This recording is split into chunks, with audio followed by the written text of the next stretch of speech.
Here are some ethical considerations which engineers should consider when developing a code to diagnose medical conditions. The first is diversity. So elements of medical conditions can vary due to a number of things, for example, gender, race, genetics. Engineers should consider all the factors that could affect the result of the code associated with the medical condition that they are diagnosing. The code, for example, the average male heartbeat is different from the average female heartbeat. Confidentiality. So engineers must consider how the outputs of the code will be displayed.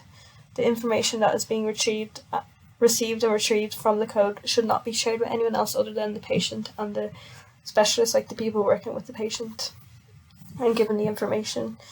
This information should be stored securely.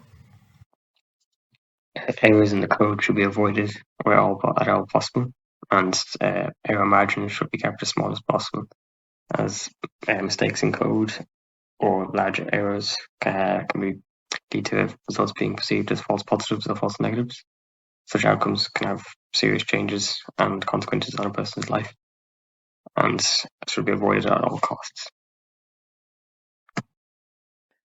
It is important for engineers to develop a good code of ethics when diagnosing a medical condition, as they should always be thinking about the patients that will receive the treatment.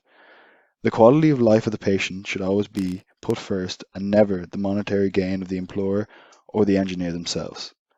Also, the way in which the clinical trials and human research are conducted should always be done safe and humanely.